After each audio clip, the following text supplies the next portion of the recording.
wabarakatuh. Alhamdulillahirabbil alamin wassalatu wassalam ala Rasulillah amma ba'du. Alhamdulillah kita dapat berkumpul lagi untuk melaksanakan salah satu kewajiban kita, yaitu menuntut ilmu agama yang syar'i, yang mana dilaksanakan pada hari ini, yaitu hari Ahad tanggal 3 Jumadil Akhir 1442 Hijriah atau tanggal 17 Januari 2021, dan kita akan membahas atau mengkaji secara online yaitu kitab Fikih Asmaul Husna karya Profesor Dr. Abdul Razak bin Abdul Muhsin Al-Abad Al-Badar Hafizahullah Ta'ala, yang akan dipandu oleh guru kita yang sudah hadir di tengah-tengah kita, yaitu Al-Ustadz Abu Umar Indra SS Hafizahullah Ta'ala. Dan untuk mempersingkat waktu, dengan segala hormat untuk waktu, kami persilahkan Ustadz. Ya. Assalamualaikum warahmatullahi wabarakatuh. Waalaikumsalam. Innal hamdalillah hamdan katsiran thayyiban mubarakan fihi kama yuhibbu rabbuna wa yardah. Asyhadu an la ilaha illallah la syarika lah wa asyhadu anna Muhammadan abduhu wa rasuluhu la nabiyya ba'dah. Qala Allah Ta'ala fi kitabil karim a'udzu samii'il alim minasyaitonir rajim. Ya ayyuhalladzina amanu taqullaha haqqa tuqatih wa la tamutunna illa wa antum muslimun. Ya ayuhan nasu taqu rabbakum alladhi khalaqakum min nafsin wahidah wa khalaqa minha zawjaha wa bassa minhuma rijalan katsira wa nisaa wattaqullaha alladhi tasaaluna bihi wal arham innallaha kana 'alaikum raqiba. Ya ayyuhalladzina amanu taqullaha wa qulu qawlan sadida yuslih lakum a'malakum wa yaghfir lakum dhunubakum.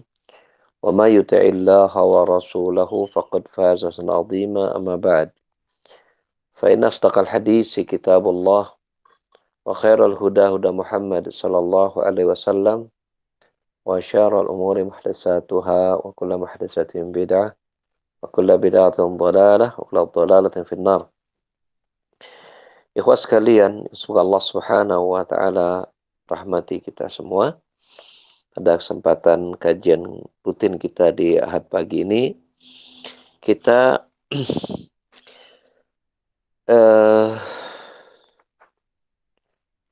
insyaallah ta'ala akan menyelesaikan sedikit ya tentang pembahasan nama Allah Ar-Rahman Ar-Rahim, yaitu Allah zat pemilik rahmat yang luas, yang dia akan berikan rahmatnya kepada siapa saja yang dia kehendaki. Maka rahmat Allah atau kasih sayang Allah Subhanahu wa taala itu besar kecilnya tergantung dari kedekatan hamba tersebut kepada Allah Subhanahu wa taala.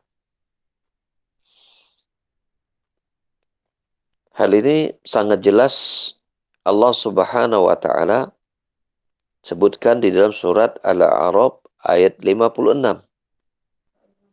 Allah berfirman, "Inna rahmatallahi qaribun minal muhsinin."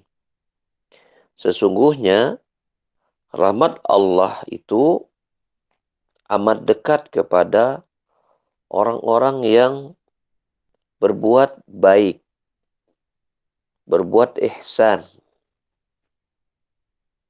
Yang mana ihsan yang dijelaskan oleh para ulama, di antaranya Syekh Muhammad bin Shalih Al-Utsaimin menjelaskan ihsan itu terbagi menjadi dua.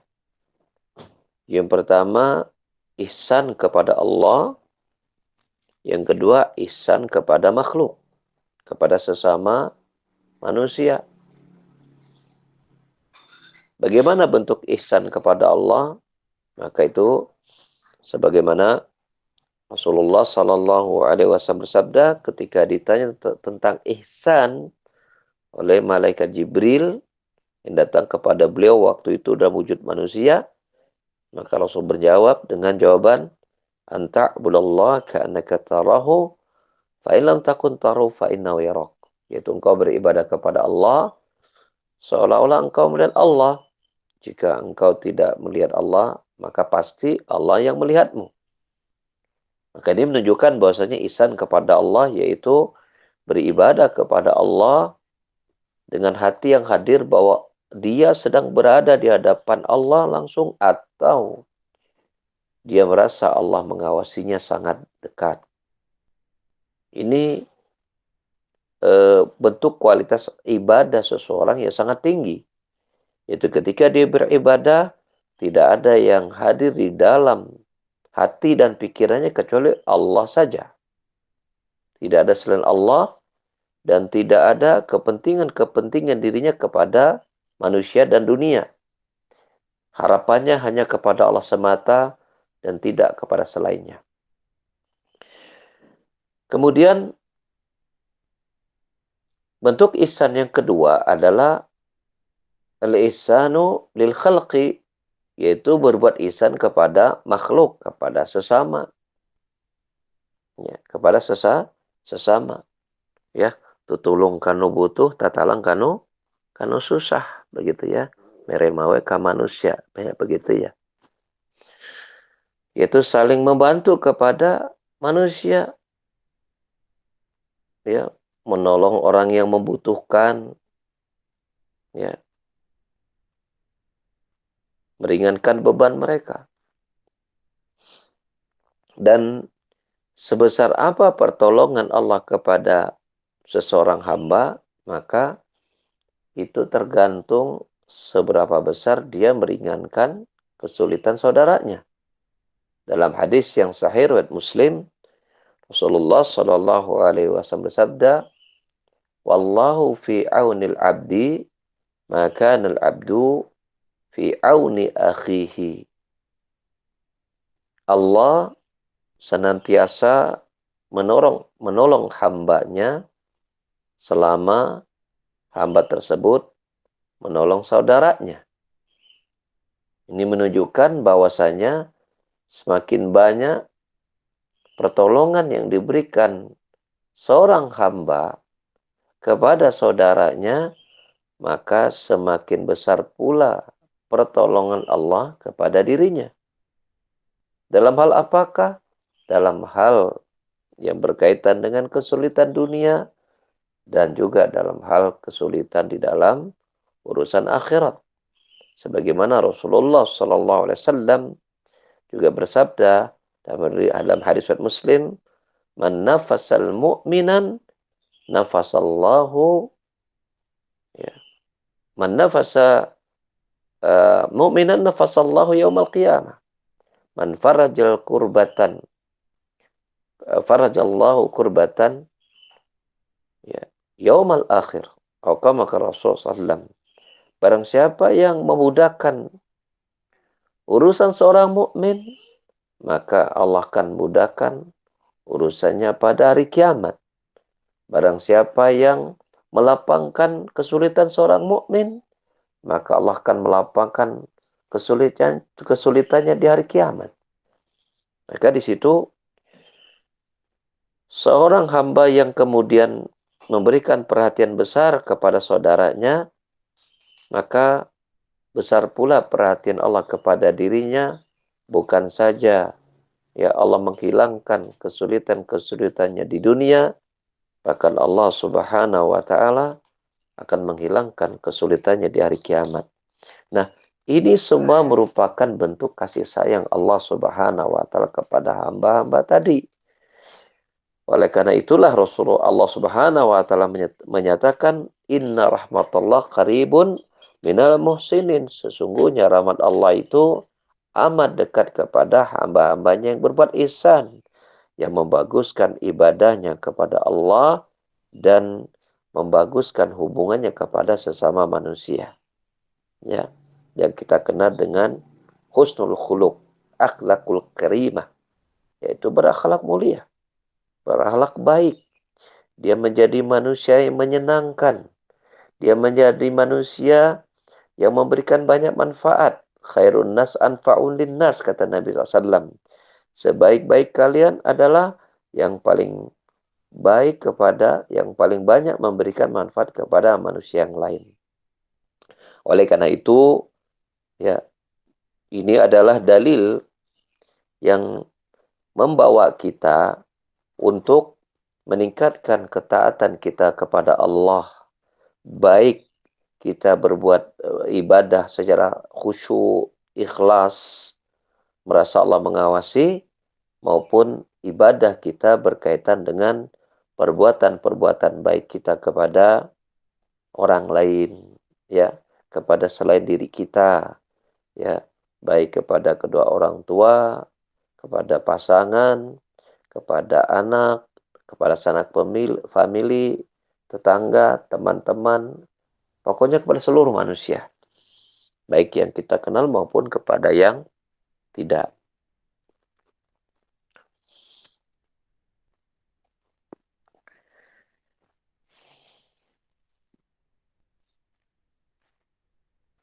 Dan ada poin yang lain yang disampaikan oleh penulis, bahwasanya Allah Subhanahu wa taala itu lebih menyayangi hamba-hambanya daripada kasih sayang sebagian mereka terhadap sebagian yang lain. Seberapa besar pun kasih sayang mereka itu kepada yang lainnya tadi. Di dalam Sahih Bukhari, dari sahabat Umar bin Khattab radhiyallahu anhu, bahwasanya beliau pernah bersabda, pernah didatangkan para tawanan kepada Rasulullah sallallahu alaihi wasallam. Maka dari tawanan tersebut beliau dapati ada seorang wanita. Jika dia menemukan bayi yang ditawan, maka wanita tersebut mengambil dan mendekapnya dengan erat serta menyusuinya.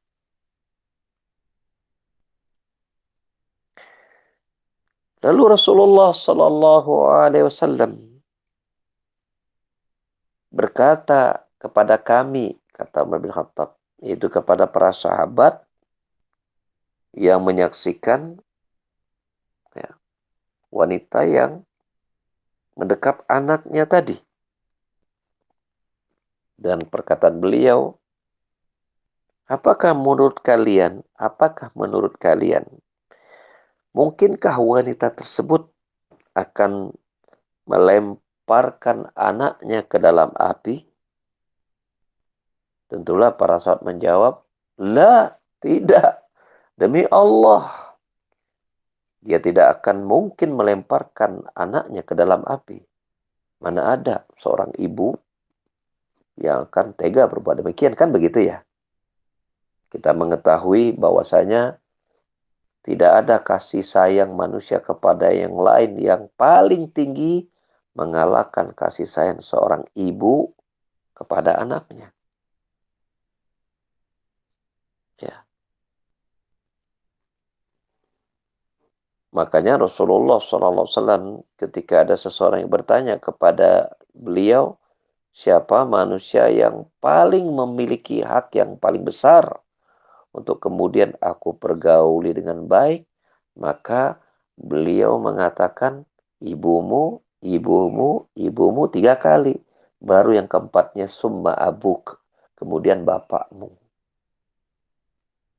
Ini gambaran kasih sayang terbesar seorang manusia kepada manusia yang lain. Maka ketika sang ibu ini, dalam riwayat ini, mendekap anaknya, dan kemudian Rasulullah mengatakan, bertanya kepada para sahabat, apakah mungkin sang ibu ini melemparkan anaknya dalam api? Para sahabat sepakat, tidak mungkin sang ibu ini melakukannya karena kasih sayang seorang ibu begitu besar kepada anaknya. Maka kemudian Rasulullah Shallallahu Alaihi Wasallam pun bersabda, sungguh Allah Ta'ala lebih mengasihi hamba-hambanya daripada wanita tersebut terhadap anaknya. Maksudnya begini, kalau sang ibu, ya, seorang makhluk yang paling penyayang kepada makhluk yang lain itu kepada anaknya, tidak mungkin melemparkan anaknya ke dalam neraka, ke dalam api. Maka Allah lebih sayang lagi kepada hamba-hambanya. Allah tidak mungkin memasukkan, ya, para hamba-hambanya ke dalam neraka.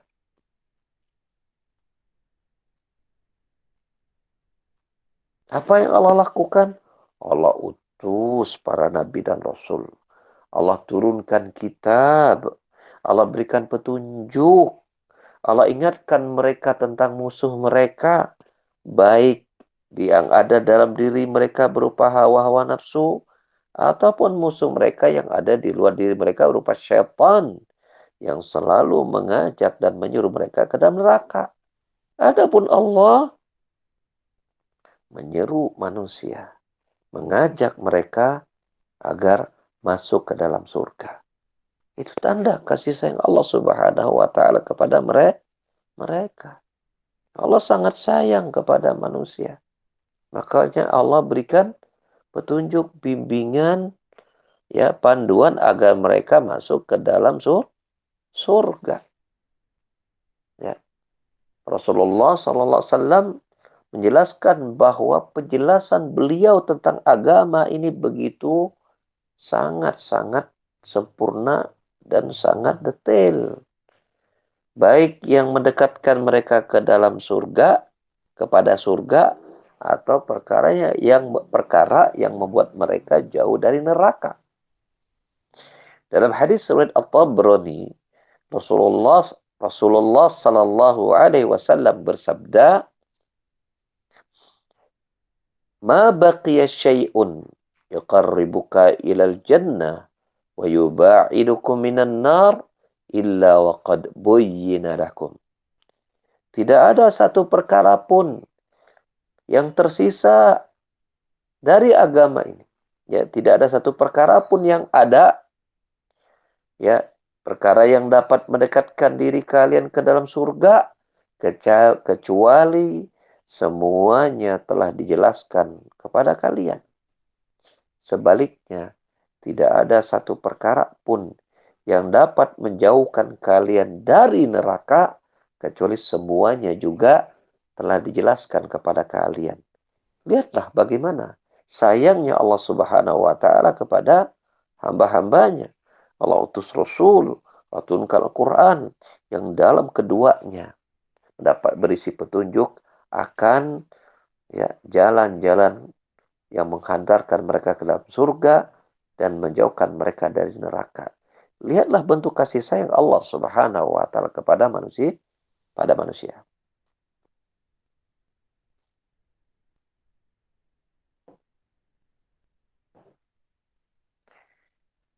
Dan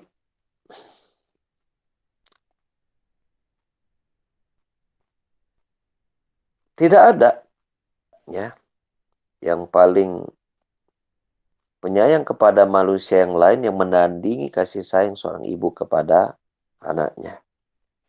Akan tetapi Allah Ta'ala lebih merahmati hamba-hambanya daripada seorang ibu kepada anaknya. Ya. Seandainya Anda mengumpulkan semua kasih sayang manusia yang paling pengasih kepada manusia yang lain, maka hal tersebut masih sangat jauh dari rahmat kasih sayang Allah kepada mereka. Masih jauh. Nah, terakhir, ya, pembahasan kita tentang rahmat Allah Subhanahu wa taala, dan ini merupakan materi penutup, ya, dari pembahasan nama Allah Ar-Rahman Ar-Rahim. Bahwasanya perlu diperhatikan bahwa rahmat yang disandarkan kepada Allah itu ada dua macam. Yang pertama, rahmat Allah yang bersifat umum. Ya. Maksudnya rahmat Allah Subhanahu wa taala kepada seluruh manusia. Yang ini Allah dampingkan dengan ilmu. Sebagaimana Allah berfirman di dalam surat Ghafir atau Mu'min ayat yang ketujuh, Rabbana wasi'ta kulla syai'in rahmatan wa ilman. Ya Rabb kami, rahmat dan ilmumu meliputi segala sesuatu. Maka segala sesuatu yang telah sampai ilmunya kepada orang tersebut, maka rahmat Allah Subhanahu wa taala otomatis telah sampai kepadanya. Ya. Dan rahmat Allah seperti ini mencakup kepada seluruh manusia, bahkan terhadap orang kafir pun. Maka Allah Subhanahu wa taala juga berikan rahmat mereka. Ya. Rahmatnya berupa rahmat yang berkaitan dengan badan mereka. Yaitu apa? Allah senantiasa berikan mereka kasih sayang berupa rezeki makanan, minuman, pakaian, tempat tinggal, dan yang lain sebagainya yang berkaitan dengan kebutuhan mereka hidup di dunia. Ini rahmat Allah bersifat umum. Sehingga siapapun yang diberikan dan dibukakan dunia, maka itu tidak menjadi pengkhususan buat mereka atas kasih sayang Allah Subhanahu wa taala. Allah bukakan dunia ini kepada seluruh manusia, baik kepada yang baik maupun kepada yang buruk, kepada yang jahat maupun kepada yang baik, kepada orang beriman maupun kepada orang kafir. Allah bukakan semua. Allah tidak batasi bahwa dunia ini hanya untuk orang beriman saja, orang kafir tidak. Untuk orang baik saja, orang jahat tidak. Enggak. Semuanya Allah kasih. Karena bagi Allah itu tidak menunjukkan keistimewaan sama sekali. Mendapatkan dunia dalam pandangan Allah itu sama sekali bukan spesial. Karena bagi Allah dunia itu hina. Dunia itu rendah. Dunia itu tidak ada apa-apanya. Bahkan Rasulullah SAW menggambarkan bahwa dunia ini lebih hina daripada bangkai seekor kambing. Sangat rendah, sangat kecil. Ya, tidak ada harganya sama sekali. Maka, ya, siapapun yang mendapatkannya, ya bagi Allah itu tidak ada pengkhususan orang tersebut di sisi Allah Subhanahu wa taala. Namun ada pemberian Allah yang Allah khususkan kepada manusia dan tidak semua manusia Allah berikan rahmat khusus ini kepada mereka. Siapa itu? Yaitu Allah khususkan kepada hamba-hambanya yang beriman saja. Berupa apa kasih sayang khusus Allah kepada mereka itu? Berupa ya rahmat keimanan, bertambahnya iman, ya, bertambahnya kasih sayang mereka dengan sebagian yang lain, ya, nilai-nilai ukhuwah meningkat.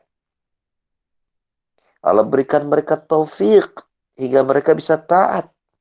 Allah berikan kepada mereka kemudahan sehingga mereka berbuat kebajikan. Ya. Allah berikan mereka keistiqomahan di atas iman dan di atas petunjuk yang lurus. Dan pada puncaknya Allah muliakan mereka untuk masuk ke dalam surganya Allah dan Allah selamatkan mereka dari neraka. Maka orang-orang seperti ini tidak semuanya Allah berikan kepada mereka. Tidak semua orang mendapatkan ini. Maka berbahagialah bagi mereka yang mendapatkan kasih sayang Allah yang bersifat khusus tadi, berupa dimudahkan mereka untuk taat, melakukan kebaikan, dan dijauhkan mereka dari berbagai macam keburukan, dan puncaknya dimudahkan mereka untuk memasuki surga Allah, dan dijauhkan dari neraka. Demikian pembahasan kita tentang nama Allah Ar-Rahman Ar-Rahim. Kita cukupkan sampai di situ kajian kita juga pada hari ini. Insya Allah pada waktu yang akan datang, kita masuk kepada materi baru dengan nama Allah Al-Hayyu Al-Qayyum. Baik, demikian barangkali kalau ada yang ingin ditanyakan, dipersilahkan. 5 menit saja ya. Siap, Ya. Ustaz, mau bertanya di ini, Ustaz, kan di tadi penjelasan yang tadi bahwa kasih sayang Allah, rahmat yang khusus itu untuk dikhususkan untuk hamba-hambanya, kan itu ada kemudahan dalam berbuat kebaikan. Nah, sedangkan ada juga yang tidak beriman gitu, bisa berbuat baik juga. Itu bagaimana Ustaz korelasinya, Ustaz? Iya, baik. Tadi disebutkan bahwasanya Allah tidak khususkan untuk mereka, buktinya kebaikan mereka itu di hari kiamat tidak bermanfaat ya. Jadi kalau ada yang mereka berbuat baik, ya, nah itu sebagaimana seorang ibu kepada anak kan, itu kan baik ibunya orang kafir kan tetap penyayang nggak sama anaknya. Jawabannya kan iya. Betul, Ustaz. Ya kan, walaupun ibunya orang kafir, ya anaknya akan dia sayangi gitu kan sama. Sebagaimana ketika orang kafir udah gede gitu, dia juga tetap sayang kepada anaknya. Benar kan? Betul, Ustaz. Apakah itu bukan perbuatan baik? Perbuatan baik. Ya. Dia juga penyayang kepada orang tuanya. Banyak orang kafir, seorang anak yang dia berbakti kepada orang tuanya banyak. Ya, ya seperti itu. Maka hal yang seperti ini merupakan kasih sayang Allah tidak? Iya, jawabannya kasih sayang Allah Subhanahu wa taala kepada mereka. Ya, seperti itu. Hanya saja ini kenapa tidak dimasukkan ke dalam kasih sayang yang khusus? Karena ini tidak bermanfaat pada hari kiamat. Karena kata Allah Subhanahu wa taala tentang orang kafir, bahwa orang kafir kan banyak berbuat baik ya di dunia ya, banyak, banyak. Betul, Maka Ustaz. kata Allah Subhanahu wa taala, "Wa qadimna ma 'amilu min amalin faja'alnahu haba'an mansura."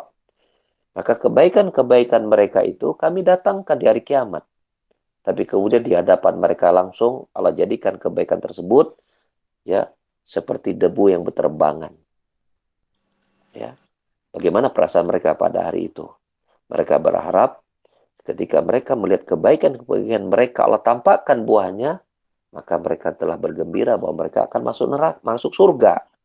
Tapi ternyata di depan mata mereka langsung Allah jadikan kebaikan-kebaikan mereka itu hancur tak bersisa sama sekali seperti debu yang berterbangan. Maka kasih sayang kebaikan mereka di dunia orang kafir kepada sebagian yang lain itu tetap tidak dimasukkan ke dalam rahmat Allah yang khusus karena tidak bermanfaat di hari kiamat. Ya, sampai kemudian Allah berikan dia taufik sehingga dia masuk Islam. Nah, baru kemudian dia mendapatkan dua kebaikan. Kebaikan iman dan kebaikan-kebaikannya di masa kafir dulu. Allah tetapkan pahala untuknya. Tidak Allah hilangkan pahalanya itu. Oh, jadi itunya nggak dihilangkan ya, Ustaz ya? Apa Hilang. pahala kebaikan? Iya, dari kiamat tidak bermanfaat. Tidak bersisa. Hmm. Baik, syukran Ustaz atas Ya, satu jawabannya. lagi ya, Afan. Satu lagi pertanyaan terakhir. Ya. Bismillah. Assalamualaikum warahmatullahi wabarakatuh. Waalaikumsalam warahmatullahi wabarakatuh. Kalau berbicara dengan rahmat Allah, Ustaz, yang saya ingin tanyakan, apakah kalau melaksanakan misalnya seperti kewajiban sholat gitu ya, kemudian setelah selesai sholat itu dia melakukan lagi kebaikan yang lain, katakan misalnya melaksanakan sunnahnya gitu, kemudian Ya. setelah dia melakukan lagi kebaikan yang lain, Hmm. apakah itu berupa rahmat, Ustaz? Jelas ya, jelas. Jadi satu kebaikan kemudian diikuti dengan kebaikan yang lain, yaitu maka rahmat Allah bertambah-tambah. Ya, kasih Allah Subhanahu wa taala bertambah-tambah. Ya. Jadi tadi disebutkan bahwasanya seorang hamba yang istiqomah terus dengan ketaatan, maka itu hakikatnya rahmat Allah yang bersifat khusus kepada mereka. Ya.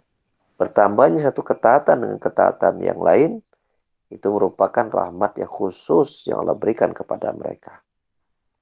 Ya.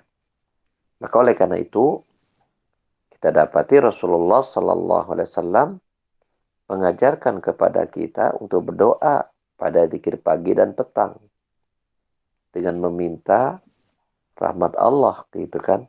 Ya Hayyu ya Qayyum bi rahmatika astaghitsu aslih li sya'ni kullahu wa la takilni ila nafsi tarfata ain. Ya Hayyu ya Qayyum, waidat yang maha hidup dan berdiri sendiri, yang senantiasa mengurus makhluknya. Ya, rahmatmulah yang aku minta. Ya, melalui rahmatmulah aku mohon pertolongan. Agar engkau memperbaiki seluruh urusanku. Dan jangan engkau biarkan diriku mengurusnya sendirian sekejap mata pun.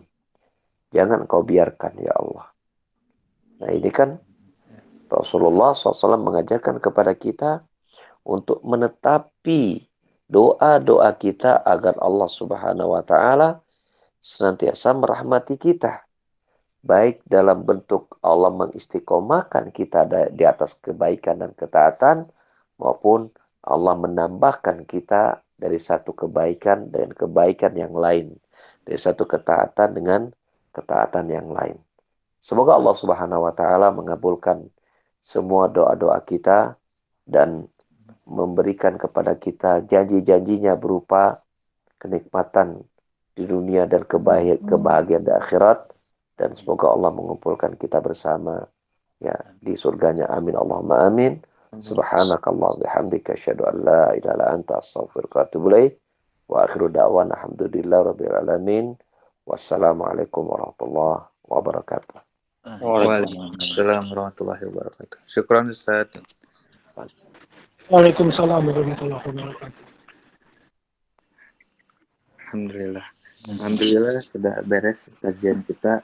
Insya Allah pekan depan kita akan bertemu lagi di pembahasan bab baru, yaitu Al-Hayyu Al-Qayyum, yang maha hidup yang terus-menerus mengurus makhluknya. Sampai bertemu lagi pekan depan.